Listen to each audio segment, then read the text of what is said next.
suffering and shame, and a love that old cries where the dearest and last, for a world of love sinners were slain.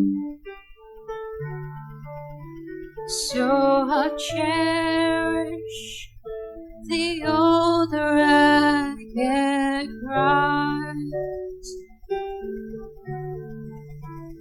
till my trough is at last I lay down.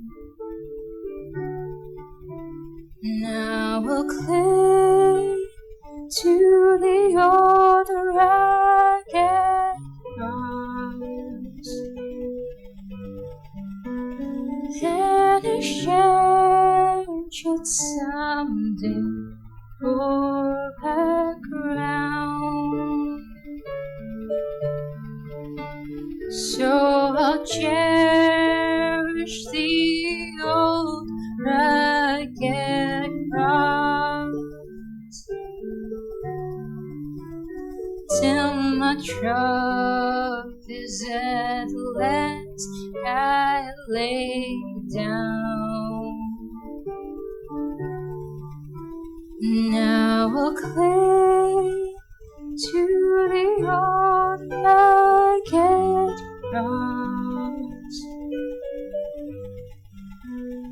and exchange it someday for a crown.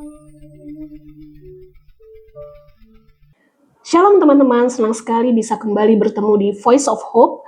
Hari ini kita akan membahas satu tema yang cukup penting yang berjudul kasih karunia yang membutuhkan komitmen. Kalau kita mendengar tentang kata kasih karunia, yang terlintas dalam pikiran kita adalah sesuatu yang gratis, sesuatu yang tanpa syarat, sesuatu yang diberikan secara cuma-cuma. Dan benar, kasih karunia adalah anugerah Tuhan yang tidak bisa kita usahakan atau kita beli. Tetapi seringkali tanpa kita sadari, kita jadi salah mengerti. Kita menganggap karena semuanya gratis, berarti tidak ada tanggung jawab, tidak ada komitmen, tidak ada konsekuensi di dalam cara hidup kita. Nah, melalui kitab Yosua 24, ayat 14-15, kita melihat sesuatu yang sangat menarik.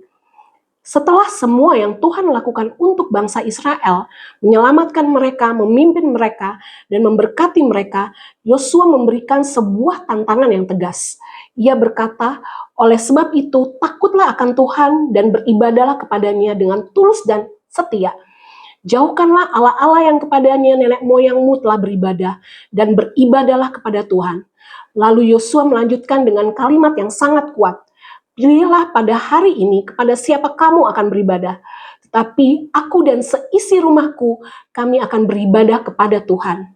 Artinya, kasih karunia itu memang diberikan secara cuma-cuma, tapi tidak pernah dimaksudkan untuk dibiarkan tanpa respon. Dan hari ini kita akan belajar bahwa kasih karunia yang sejati selalu mengarah pada satu hal, yaitu komitmen yang nyata di dalam kehidupan kita. Mari kita masuk di dalam poin yang pertama. Yang pertama adalah kasih karunia itu inisiatif Tuhan. Tuhan sudah lebih dulu menyelamatkan bangsa Israel dari Mesir. Mereka tidak layak, mereka tidak sempurna, tapi tetap dipilih Tuhan dan dikasihi oleh Tuhan. Begitu juga dengan kita hari ini. Kita tidak memulai hubungan dengan Tuhan dari usaha kita, tapi karena anugerahnya saja. Intinya kita memulai dari anugerah, bukan dari kebaikan diri kita sendiri. Poin kedua, kasih karunia menuntut respon. Yosua berkata, pilihlah hari ini. Artinya ada keputusan yang harus kita ambil. Kasih karunia bukan alasan untuk hidup sembarangan.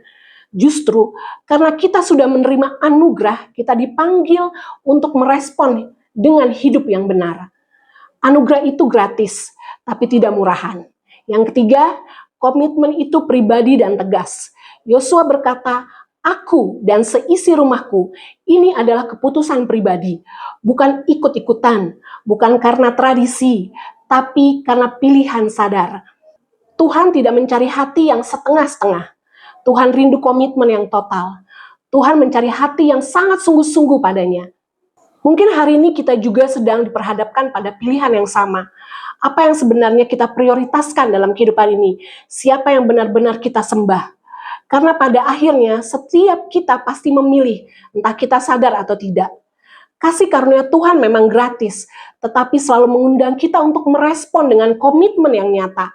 Karena pada akhirnya pertanyaannya bukan apakah kita menyembah, tapi siapa yang benar-benar kita tempatkan sebagai yang utama di dalam kehidupan kita. Tuhan Yesus memberkati kita semua. Now I'll cling to the unlike cross